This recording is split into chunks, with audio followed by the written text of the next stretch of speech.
Welcome students, हम बात करेंगे sum of positive integral powers of natural numbers की। मतलब ये बात हम जानते हैं कि हमारे पास जो सेट ऑफ नेचुरल नंबर्स हैं वो वन से स्टार्ट होते हैं, ठीक है जी। जैसे one, then two, then three, और इनमें नेचुरल डिफरेंस है वन का, और सो ऑन, एक इनफाइनाइट सेट है, ठीक है।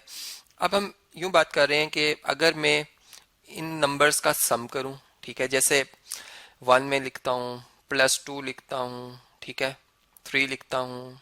चूंकि ये एक सीक्वेंस भी है, मतलब अगर आप देखें तो इनमें कॉमन डिफरेंस वन का चला रहा है, एक अरिथमेटिक प्रोग्रेशन है, ठीक है, एक अरिथमेटिक सीक्वेंस है। अब इससे एक सीरीज बनाई जा सकती है, मतलब टर्म्स को अगर मैं ऐड करता चला जाऊं, ठीक है, तो एक सीरीज बनेगी अप टू सो ऑन। तो इसमें अगर आप देखें, मैंने नेचुरल नंबर्स की जो पावर है, एक्सपोनेंट है, वो वन रखी है, ठीक है। यहाँ पे अगर आप देखें तो वन रखी हुई है, वन रखी हुई है। अगर हम टॉपिक को देखें, इसमें लिखा हुआ है sum of positive integral powers of natural numbers. अब पॉजिटिव इंटीग्रल या पॉजिटिव इंटीजर्स की अगर हम बात करें तो वन से स्टार्ट होते हैं, ठीक है।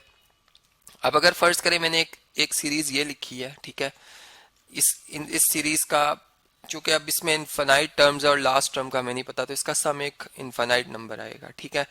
अब इसी तरह अगर मैं, चलें इसको कॉपी करता हूं, और अब मैं जो पावर है, एक्सपोनेंट है, जो हमारे नेचुरल नंबर आ रहे हैं उनको मैं इंक्रीज कर देता हूं, मैं टू लिख देता हूं। हर जो मेरा नेचुरल नंबर है उसकी पावर टू लिख रहे हूँ, प्लस सो ऑन, ठीक है। या इसी तरह मैं थ्री भी लिख सकता हूँ, ठीक है। एक सीरीज में यूं बना दूं कि इसमें जो नेचुरल नंबर्स आ रही हैं उनके एक्सपोनेंट्स जो हैं वो मैं क्या लिखूं जी, वो थ्री थ्री क्यूब लिखूं, हर टर्म का क्यूब, ठीक है। या पावर फोर लिख लूं। चलें इस अगेन एक दफा कॉपी करते हैं, और अब मैं पावर फोर लिखता जाऊं, ठीक है। जैसे one power four, two power four, three power four, four power four. तो ये एज अ होल, या एक अगर इन जनरल फॉर्म में अगर मैं बात करूं, तो मैंने जो सम ऑफ सीरीज बना रहा हूं मैं, positive integral power of natural numbers, तो मैं उसे यूं कह सकता हूं कि पी कोई पॉजिटिव इंटीजर है, ठीक है, जो कि इन नेचुरल नंबर्स की एक्सपोनेंट के तौर पर लिखा जा रहा है, और ये तमाम ऐड हो रहे हैं। तो ये मेरे पास बन जाएगा क्या जी, मतलब मैं एक सीरीज बना रहा हूँ, ठीक है, और इसमें तमाम टर्म्स की पावर जो है वो पॉजिटिव जो है वो इंटीजर्स है, ठीक है। अब अगर फर्ज करें, मैं यूं बात करता हूं कि अगर हमें ये कहा जाए कि फाइनाइट, या ये जो सम हमने फाइंड करना है up to n natural numbers जो है वो हमने इसका सम फाइंड करना है, ठीक है। तो ये अगर फर्ज करें, यही सीरीज जो है वो यहाँ पे आकर एन नेचुरल नंबर पे आके स्टॉप हो जाती है, और हर जो टर्म है उसकी पावर पॉजिटिव इंटीजर है पी, ठीक है, पॉजिटिव इंटीजर पी है। तो इसका सम किसके इक्वल होगा, या इसके सम के लिए हम क्या फार्मूला बना सकते हैं, ठीक है। इसके लिए हम फार्मूला कंस्ट्रक्ट कैसे कर सकते, तो इसमें जो नॉर्मली जो हम डील करेंगे जिन केसेस के साथ, इसमें केस वन हम ये डिस्कस करेंगे कि जब हमारे पास जो है p वो इक्वल टू वन होगा, ठीक है, देन ये सीरीज कुछ इस तरह से बन जाएगी, इसमें लास्ट टर्म n हो जाएगी, ठीक है, यहाँ पर। और इनका जो सम है ये हम ड्राइव करेंगे फार्मूला कि ये सम जो इक्वल टू बनेगा ये n into n plus one divided by two के इक्वल बनेगा फॉर ऑल। अब इसमें n कोई भी फाइनाइट नंबर है जो कि आप, मतलब इस n कोई नेचुरल नंबर है जो कि आप इस सेट ऑफ नेचुरल नंबर से बिलोंग कर रहे हैं। तो ये एक फार्मूला हम ड्राइव करेंगे नेक्स्ट लेक्चर में, ठीक है जी।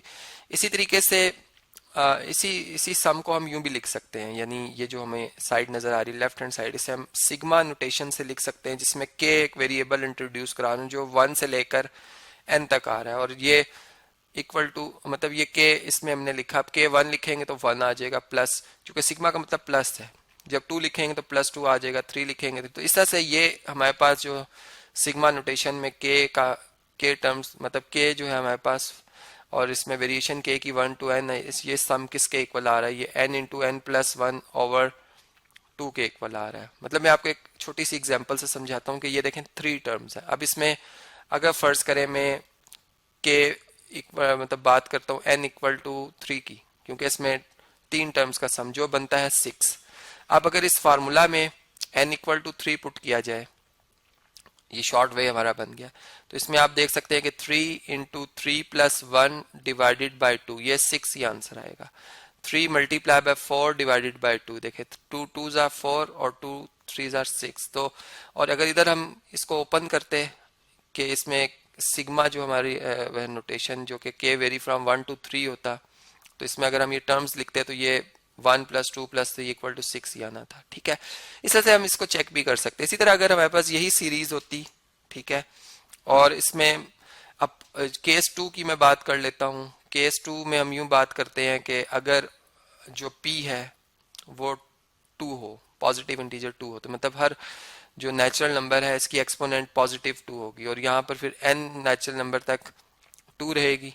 तो ये जो सम बनेगा हमारा, इसमें अब k स्क्वायर से मैं इसको इंट्रोड्यूस करा रहा हूँ। k की वेरिएशन 1 to n ही है, मतलब इसमें 1 पुट करूंगा तो ये 1 स्क्वायर आएगा, 2 पुट करूंगा तो +2, मतलब पॉजिटिव इसलिए कि ये सिग्मा नोटेशन। अब ये सम जो हम इसमें फार्मूला ड्राइव करेंगे, ठीक है जी, ये हमारे पास जो है वो इक्वल टू आएगा n into n+1 into 2n+1, ठीक है, divided by 6 for all n belongs to natural number. तो ये भी हम डेरिवेशन करेंगे नेक्स्ट लेक्चर में, जो कि आप इसको भी देख सकते हैं। ठीक है, इसी तरह से हम जो है एक और फार्मूला भी ड्राइव करेंगे जो केस 3 हमारा बन रहा है।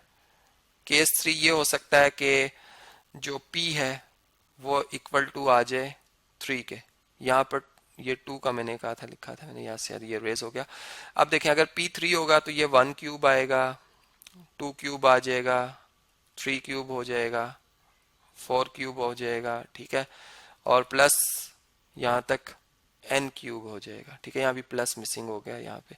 ठीक है, और इसको फिर आगे मैंने एक्सप्लेन किया है कि ये मतलब हमने क्वेश्चन मार्क लगाया था किसके इक्वल, और ये हमने ड्राइव किया। तो ये जो हमारे पास सम आएगा ये किसके इक्वल आएगा, ये इक्वल टू आएगा जी n square into n+1 square over 4 के। ठीक है, या हम इसको यूं भी लिख सकते हैं, अगर मैं इसको सिंप्लीफाई करूं तो में से n into n+1 divided by 2 whole square भी लिख सकता हूं। ठीक है, या फिर हम इसमें यूं भी कर सकते हैं कि ये चूंकि जो सम हमने फाइंड किया है जिसे हम k कह रहे थे, ठीक है, k very from 1 to n, ठीक है जी, ये इसके इक्वल आ गया है, तो इसके स्क्वायर के इक्वल होगा। जो भी सम बनेगा उसका स्क्वायर कर लेंगे। मतलब देखें इसमें अगर हमने भी 3 टर्म्स का सम किया था, अगर आपको याद हो, k वेरी फ्रॉम 1 to 3, ये हमने देखा था 6 आया था।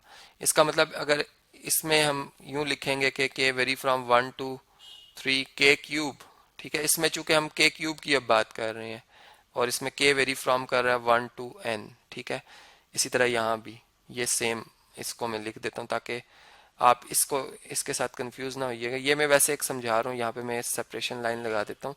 तो देखें इसमें जब हमने देखा कि जो k के लिए जब मतलब हर जो टर्म आ रही है उस सिंगल पावर है, तो सम बना 3 टर्म्स का 6। जब क्यूब करेंगे तो आंसर बनेगा 6 का स्क्वायर 36, जो कि अब हम इधर चेक करते हैं कि ये ठीक है। देखें 2 का क्यूब कितना होता है जी 8, 1 का क्यूब 1, 1 + 8 + 3 का क्यूब 27। देखें 27 में 8 ऐड कर दें तो ये बन जाएगा 35 और इसमें 1 ऐड करें 36, जो कि बिल्कुल वेरीफाई करता है। ठीक है, तो इसी के साथ हम शॉर्ट वेज जो है इनके इन सीरीज के जो सम के लिए हम बनाएंगे वो नेक्स्ट लेक्चर्स में आपसे डिस्कस करूंगा। ठीक है जी, यहाँ पर चले मैं इतने पोर्शन को रेज कर देता हूँ। कलर डिफरेंट यूज करते हैं जिसे हम रेज कर देते हैं, और इससे सिंपल हम सिग्मा नोटेशन में लिख देते हैं कि ये हमारे पास सिग्मा नोटेशन में होगा जी k क्यूब, वेयर k जो है वेरी करेगा 1 to n। ठीक है, चूंकि n नंबर्स नेचुरल नंबर्स की हम बात कर रहे हैं, तो सेम यही एज इट इज जो है नीचे कॉपी होगा।